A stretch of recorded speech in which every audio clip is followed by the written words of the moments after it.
Nepal unpredictable team टी20आईमा जसलाई पनि upset गर्ने हिम्मत राख्छ र अर्कोतर्फ इङ्ल्यान्ड जसले क्रिकेटलाई जन्म दियो, जसले हार्न जानेको छैन। पहिलो पटक नेपाल र इङ्ल्यान्ड भिड्नेवाला छन्, त्यो पनि मुम्बईको वानखेडे स्टेडियममा। यो ऐतिहासिक दिन नेपाली क्रिकेटका लागि केवल एउटा म्याच डे मात्र होइन, यो सपना, सङ्घर्ष र भावनाको दिन पनि हो। किनकि आइसिसी मेन्स टी20 वर्ल्ड कप 2026मा नेपाल र इङ्ल्यान्ड जस्ता दुई फरक संसारका टिमहरू मुम्बईको ऐतिहासिक वानखेडे स्टेडियममा आम्ने सामने हुँदैछन्। यो खेल फेब्रुअरी 8, 2026मा खेलिँदैछ र यो मैदान त्यही ठाउँ हो जहाँ क्राउडको आवाज, फ्ल्याट पिच र फेयरलेस क्रिकेटले इतिहास लेख्ने गरेको छ। वानखेडे स्टेडियमलाई ब्याटिङ फ्रेन्डली भेन्यूका रूपमा चिनिन्छ, जहाँ ट्रु बाउन्स हुन्छ, बल राम्रोसँग ब्याटमा आउँछ र टाइमिङ मिल्यो भने बााउन्ड्री निकाल्न धेरै गाह्रो हुँदैन। त्यसैले यहाँ खेलेको खेलमा स्कोर सधैँ हाई रहने सम्भावना हुन्छ। इङ्ल्यान्ड यो खेलमा वर्ल्ड क्लास एक्सपिरियन्स र डेप्थ र कन्फिडेन्स लिएर मैदानमा उत्रदैछ भने नेपाल फेयरलेस माइन्डसेट, हङ्गर र नथिङ टु लुज एटिट्युड सहित यो हिस्टोरिक स्टेजमा उत्रदैछ, जसले यो भिडन्तलाई अझै रोमाञ्चक बनाइदिएको छ। टी20 फर्मेटमा नामभन्दा एक्जिक्युसन ठुलो हुन्छ र यही कारणले यो खेलमा अन्डरडग नेपाललाई पनि हल्का रूपमा लिन मिल्दैन। इङ्ल्यान्डको ब्याटिङ लाइनअपतर्फ हेर्दा सबैभन्दा पहिले जोस बटलरको नाम आउँछ, जो इङ्ल्यान्डका क्याप्टेन मात्र होइनन्, मोडर्न टी20 क्रिकेटका सबैभन्दा प्रभावशाली ब्याट्सम्यान मध्ये एक मानिन्छन्।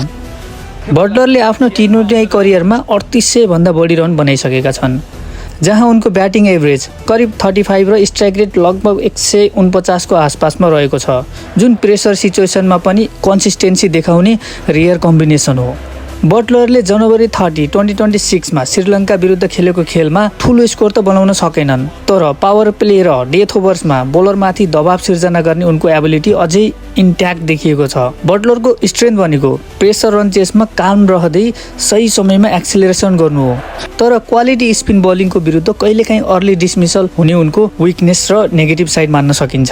र यसपछि जोस बटलरसँगै आउने अर्का छन् फिल साल्ट, इङ्ल्यान्डको सबैभन्दा एक्सप्लोजिभ टी20 ब्याट्सम्यान मध्ये एक हुन्, जसको स्ट्राइक रेट 160 भन्दा माथि रहेको छ र एभरेज मिड 30 को आसपासमा छ।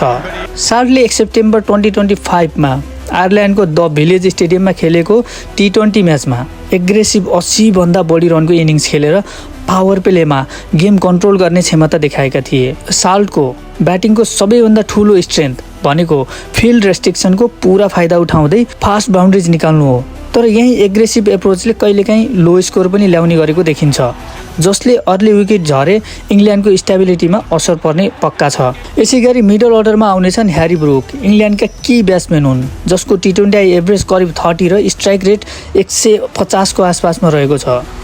ब्रुकले अक्टोबर 2025मा न्युजिल्यान्डको टी20 म्याचमा फास्ट पेस्ट हाफ सेन्चुरी बनाएर प्रेसर सिचुएसनमा टिमलाई एक्सिलरेसन गर्ने क्षमता देखाएका थिए। ब्रुक पेस बलिङ विरुद्ध कन्फिडेन्स देखिए पनि स्पिन बलिङ र स्लोर पिचमा उनको रिदम ब्रेक हुने देखिन्छ, जसलाई नेपालले एक्सप्लोइट गर्न खोज्नेछ। र यसपछि आउनेछन् बेन स्टोक्स, इङ्ल्यान्डका बिग म्याच प्लेयर हुन्, जसको टी20 एभरेज करिब 29 र स्ट्राइक रेट लगभग 145 रहेको छ।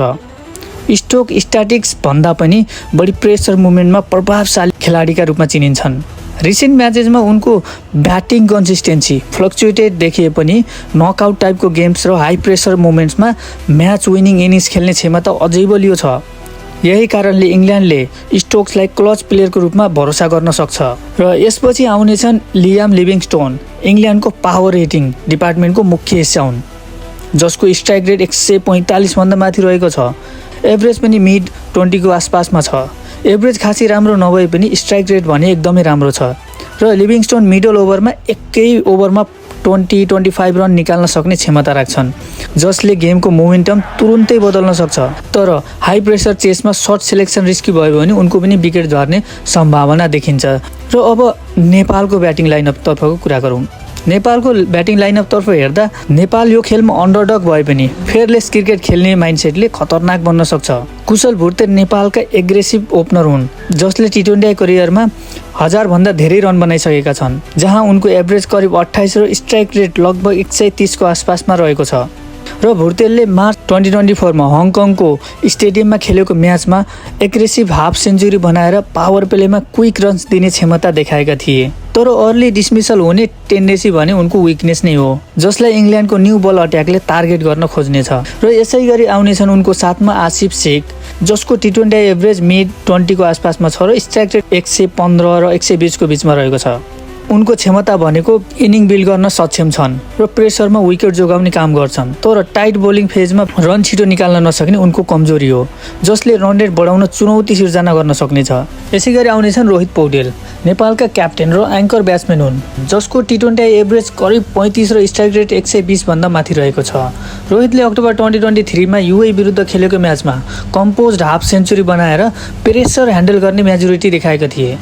रोहितको स्ट्रेन्थ भनेको इनिङ्सलाई अन्तिमसम्म लाने क्षमता हो, तर एक्सप्रेस पेस बलिङ विरुद्ध अर्ली फेजमा च्यालेन्जिङ सामना गर्नुपर्छ, जुन इङ्ल्यान्डको पेस अट्याकले टेस्ट गर्नेछ। र यसै गरी आउनेछन् मिडल अर्डरमा दिपेन्द्र सिंह ऐरी, नेपालका बिगेस्ट एक्स फ्याक्टर मानिन्छन्, जसले टी20 करियरमा 1400 भन्दा बढी रन बनाइसकेका छन्, जहाँ उनको एभरेज करिब 27 र स्ट्राइक रेट 130 भन्दा माथि रहेको छ। ऐरी लेट ओभरमा एक्सप्लोजिभ फिनिसिङ दिन सक्ने क्षमता राख्छन्, जसले नेपाललाई कम्पिटिटिभ टोटलतर्फ धकेल्न सक्छ। तर अर्ली डिसमिसल हुँदा फिनिसिङ इम्प्याक्ट घट्ने रिस्क भने छँदैछ। अब हेरौँ बलिङतर्फ। बलिङ लाइनअपतर्फ हेर्दा नेपालका लागि सन्दीप लामिछाने, जसले मिडल ओभरमा विकेट निकाल्ने क्षमता राख्छन् र अपोजिसन ब्याट्सम्यानलाई प्रेसरमा राख्न सक्छन्। वानखेडे जस्तो ब्याटिङ फ्रेन्डली पिचमा सर्ट बााउन्ड्रिजले च्यालेन्ज दिए पनि लामिछानेको भेरिएसन र एक्सपिरियन्स नेपालका लागि निर्णायक बन्न सक्छ।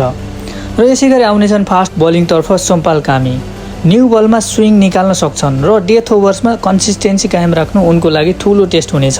र यसै गरी आउनेछन् अर्का करण केसी, अलराउन्डर रोलमा टिमलाई ब्यालेन्स दिन्छन्, तर प्रेसर मुभमेन्ट्समा लाइन लेन्थ कन्सिस्टेन्सी इम्प्रुभमेन्ट आवश्यक देखिन्छ।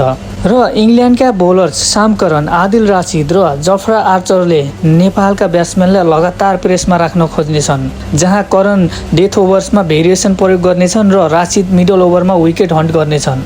आर्चर पेस र बाउन्स मार्फत ब्याट्सम्यानलाई असहज बनाउनेछन्। यो खेलमा निर्णायक movement power play, middle overs र डेथ ओभर्स तीनै पेजमा हुनेछ। यदि नेपाल पावर प्लेमा विकेट जोगाएर रन रेट म्यानेज गर्न सक्यो भने मिडल ओभर्समा लामिछानेको स्पेल खेलको दिशा बदल्न सक्छ। तर यदि इङ्ल्यान्डले अर्ली विकेट्स लिएर मुभमेन्ट बनायो भने एक्सपिरियन्स र डेप्थले उनीहरूलाई एडभान्टेज दिलाउनेछ। अन्ततः इङ्ल्यान्ड यो खेलमा फेभराइट हो, higher average, higher strike rates र बिग म्याच एक्सपिरियन्सका कारण। तर टी20 क्रिकेटमा एक स्पेल, एक ओभर वा एक फेयरलेस इनिङ्सले पुरै कहानी बदल्न सक्छ। नेपालले फेयरलेस एक्जिक्युसन, डिसिप्लिन र सही समयको एग्रेसन देखाउन सके यो खेल केवल म्याच मात्र होइन, नेपाली क्रिकेट इतिहासको यादगार अध्याय बन्न सक्नेछ। यदि तपाईँलाई यो भिडियो मन परेमा च्यानललाई लाइक, सब्सक्राइब, सेयर गर्न नबिर्सिनुहोला।